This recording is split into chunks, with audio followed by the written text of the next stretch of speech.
$25,000. That is the exact amount Cordelia, the tyrannical president of my local HOA, was just ordered by a judge to pay entirely out of her own pocket. She didn't get sued for a car crash, and she didn't commit massive corporate fraud. She was completely bankrupted and publicly humiliated simply because she threw a massive, unhinged legal tantrum over my front lawn. People always think you have to fight fire with fire to beat an arrogant neighborhood dictator. You don't. The most devastating, financially ruinous weapon you can use against a petty tyrant is absolute, weaponized compliance. If you love watching an entitled Karen write her own financial death warrant, hit that like button and subscribe. Because to understand how Cordelia destroyed her own life over some grass, we have to go back to the beginning. My career is not exactly what you would call glamorous, but it requires a very specific type of brain. I spent the last 2 decades working as a senior environmental engineer for various municipal projects. My entire professional life is built on analyzing complex ecological systems, reading incredibly dense regulatory frameworks, and finding the most mathematically efficient path through bureaucratic nightmares. I operate entirely on logic, sequence, and provable facts. So, when I finally bought my own house in the quiet subdivision of Magnolia Estates, I was just looking for a peaceful sanctuary, a place to decompress after 50-hour work weeks. I knew it was a homeowners association neighborhood. I had read the community guidelines before signing the mortgage. It seemed standard enough. Don't leave trash cans in the street for 3 days. Don't paint your garage door neon purple. Keep the noise down after 10 at night. Basic, reasonable standards of living. I figured as long as I paid my monthly dues and maintained the property, I would be entirely invisible. I vastly underestimated the psychological void in Cordelia's life. Cordelia was the kind of woman who treated a volunteer neighborhood board position like a lifetime appointment to the Supreme Court. She was a woman in her late 50s who patrolled the sidewalks every single Tuesday morning. She carried a heavy-duty clipboard, a laser measuring tape, and a seemingly endless stack of neon pink violation notices. She thrived on control. She needed to feel the rush of forcing other adults to bend to her will. And almost immediately, the one thing she could not control was my front yard. As an environmental engineer, I absolutely despise traditional suburban lawns. From a purely scientific standpoint, they are ecological dead zones. A standard turf grass lawn requires massive amounts of synthetic nitrogen fertilizers, constant fossil fuel burning maintenance, and thousands of gallons of treated municipal drinking water just to stay artificially green during the scorching heat of July. It is a terrible return on investment. So, within the first month of moving in, I lawfully utilized a landscaping allowance to rip up the dying grass and install a highly engineered native plant garden. It was a masterpiece of sustainable design. I brought in drought-resistant perennials, local wildflowers, deep-rooted blue grama grass, and beautifully arranged river rocks for natural drainage. It required absolutely zero chemical fertilizer. It survived entirely on natural rainfall, and it immediately attracted local hummingbirds and pollinators. It was a perfectly manicured, self-sustaining ecosystem that looked like it belonged on the cover of a landscaping magazine. To Cordelia, however, it was a declaration of war. She viewed anything that wasn't a sterile, golf course flat carpet of chemically dependent Bermuda grass as a direct, personal insult to her aesthetic authority. The harassment started small. Passive-aggressive comments delivered with a tight, fake smile when I checked my mail. Loud, dramatic sighs when she walked her miniature poodle past my driveway. Then, it escalated to active surveillance. I would sit in my living room on a Saturday morning, drinking my coffee, and see the unmistakable glint of heavy binoculars poking out from the curtains of her second-story window across the street. She was looking for a flaw, a single weed, a rock out of place. But the garden was ecologically flawless, which only made her angrier. Eventually, the pink slips started showing up securely taped to my front door. The first one cited a vague, completely subjective rule about unapproved weed cultivation. I took a picture of it, filed it in a secure digital folder on my computer, and completely ignored it. The second slip accused my professional landscaping of lowering neighborhood property values. I filed that one too. I knew the Magnolia Estates HOA bylaws inside and out. The original 1992 charter required yards to be, quote, neat, uniform, and actively maintained. My native garden fit all 3 of those criteria perfectly. But Cordelia didn't care about legal criteria. She cared about submission. She wanted to break the quiet guy who wouldn't argue with her. On a Tuesday afternoon in late September, the ultimate escalation arrived. It wasn't another handwritten pink slip. It was delivered via certified mail, requiring my signature. It was a formal, multi-page legal ultimatum printed on the heavy, expensive letterhead of the Homeowners Association's retained law firm. I sat at my kitchen table, opened the envelope, and read the document. It demanded that I eradicate my native garden entirely. It ordered me to rip out every single drought-resistant plant, remove the natural stone, and lay down premium, water-heavy Bermuda grass sod. Furthermore, it demanded I install an automated, commercial-grade underground sprinkler system to keep that specific type of grass green. The deadline was exactly 30 days.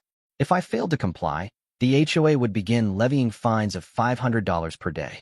If those fines went unpaid, the document explicitly stated they would place a lien on my property and initiate foreclosure proceedings.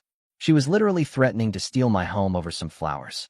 For a brief, blinding moment, I felt the familiar, hot rush of pure anger creeping up the back of my neck. I wanted to march across the street, kick her front door open, and scream until my lungs gave out. I wanted to tell her exactly how pathetic her little power trip was. But my engineering brain immediately slammed the brakes on my emotions. Emotion is sloppy. Emotion makes mistakes. Data, however, is lethal. I sat back down at my desk, smoothed out the threatening letter, and read her specific demands again. Rip it out. Plant Bermuda.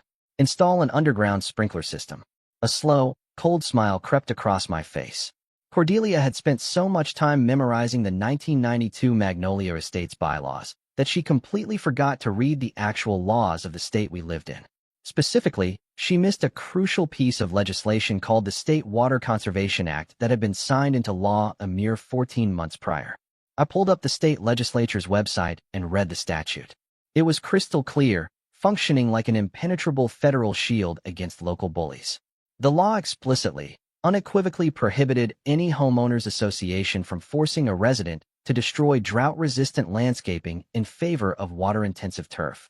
Any HOA that attempted to enforce such an archaic rule or levied fines against a homeowner for maintaining native plants could be heavily penalized. The state law granted the homeowner the right to sue the HOA for the total cost of any forced landscaping changes, plus punitive damages, plus massive state fines for violating environmental conservation efforts. If I fought her right now, I would have to hire a lawyer.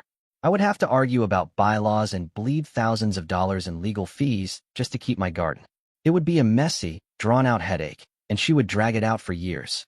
But if I obeyed her, if I followed her explicit, written, certified demands under the documented threat of losing my house, she wasn't just giving me an order. She was handing me a loaded financial gun, putting the barrel directly against her own wallet, and aggressively daring me to pull the trigger. I wasn't going to fight the HOA. I was going to give Cordelia exactly what she demanded. And I was going to make sure it was the most expensive, luxurious landscaping job in the history of the county. The very next morning, I did not call the local neighborhood mow and blow guys. I did not go down to the local hardware store to buy a few bags of cheap grass seed and a plastic oscillating sprinkler. Instead, I contacted the most exclusive, high-end commercial landscaping architecture firm in the Tri-County area. The kind of firm that designs the outdoor spaces for luxury corporate headquarters and million-dollar country clubs. When the lead project manager came out to my property, I handed him Cordelia's certified demand letter. I told him I needed to comply with these exact specifications, and I needed it done immediately.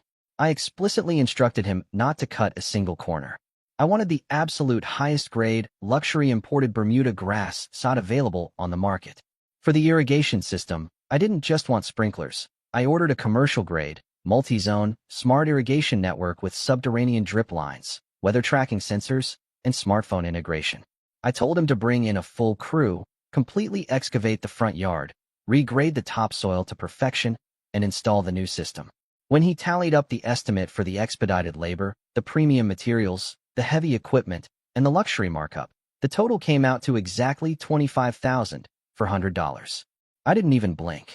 I wrote a check, paid for the entire project up front, and secured every single line-item invoice, receipt, and contract in my digital file. 3 days later, a fleet of heavy landscaping trucks rolled into Magnolia Estates. For 2 full days, my front yard was a massive construction zone. The crew meticulously dug up every native plant, trenched the yard, laid thousands of feet of high-end PVC piping, and rolled out a carpet of Bermuda grass, so flawless it looked like a green velvet blanket. While the crew was working, Cordelia was absolutely in her element. I watched her from my living room window. She was pacing up and down the sidewalk across the street, holding her little dog, practically vibrating with smug satisfaction. At one point, she actually pulled out her smartphone and started taking pictures of the workers ripping up my garden. She was so incredibly proud of herself. She genuinely believed she had broken me. She thought she had established absolute dominance over the neighborhood. That evening, a neighbor sent me a screenshot from the private Magnolia Estates community Facebook group.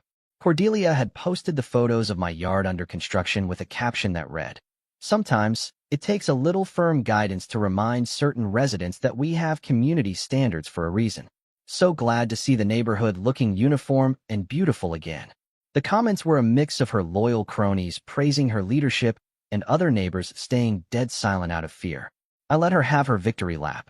I let her soak in the glory for exactly 48 hours. Then, I went back to my desk. I gathered the original HOA bylaws, Cordelia's certified demand letter explicitly forcing the destruction of my drought-resistant landscaping, the state statutes regarding the Water Conservation Act, and the massive $25,000 landscaping invoice. I organized everything into a pristine, heavily documented legal binder. I didn't send it to Cordelia. That would be a waste of time. I sent it directly to the State Environmental Regulatory Board, and I sent a duplicate copy via certified courier to the senior partner of the law firm that represented the Magnolia Estates HOA. The silence that followed was absolute. For a week, nothing happened, but I knew exactly what was going on behind closed doors. I knew that the moment the HOA's attorney read the state statute I had cited, the color completely drained from his face. The explosion finally happened on a Tuesday. I received a mandatory summons to a heavily expedited dispute resolution hearing with the State Housing Authority and the Environmental Board. Which brings us back to the courtroom. There was no yelling. There was no dramatic television lawyer speech. There was just the cold, hard weight of documentation. I sat quietly at my table, wearing a simple suit, while Cordelia and the HOA's attorney sat across the aisle. The attorney didn't even try to defend her. In fact, he looked at Cordelia the way a bomb squad technician looks at a live grenade. He knew that by putting the demand in writing, on law firm letterhead, she had practically gift-wrapped a slam-dunk state and federal violation. When the judge asked Cordelia to explain herself, the facade finally crumbled. She desperately tried to wave her little 1992 rulebook around. She stammered about property values, community standards, and neighborhood aesthetics. She kept repeating that she was the president and she had the authority to enforce the rules. The judge stared at her over his glasses, his expression a mix of pity and profound exhaustion. He cut her off mid-sentence and explained, in very slow, very clear terms, that a neighborhood club rule from 30 years ago does not supersede the environmental laws of the state legislature. He explicitly stated that her actions were not just overzealous. They were willfully illegal and highly retaliatory. The ruling was swift and entirely devastating. Because the HOA had illegally forced a homeowner to violate state environmental conservation laws under the threat of foreclosure, the court held the HOA fully liable for the financial damages. They were ordered to reimburse me the entire $25,000 for $100 for the landscaping installation. In addition, the state slapped the HOA with a $10,000 environmental noncompliance penalty, plus my legal filing fees. But here is where the absolute brilliance of the trap finally snapped shut. The HOA board of directors, terrified of bankrupting their entire reserve fund and facing further state audits, immediately held an emergency executive session.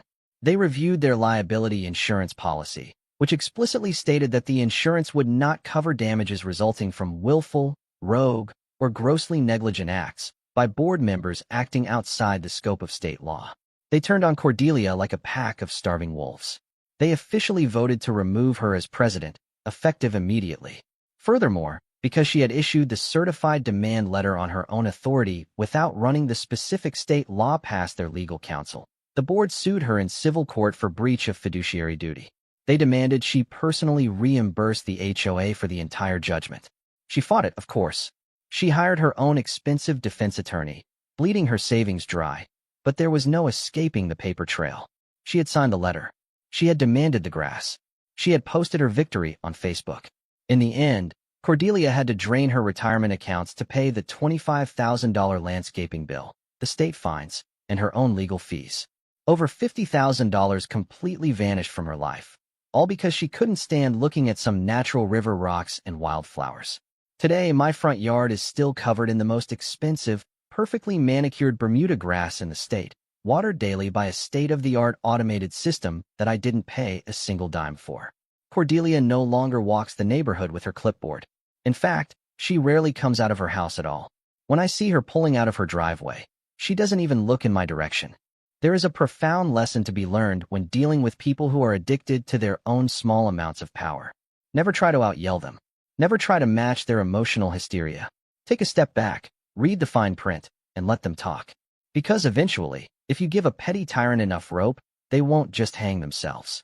They will meticulously document the process, sign it, and send it to you via certified mail.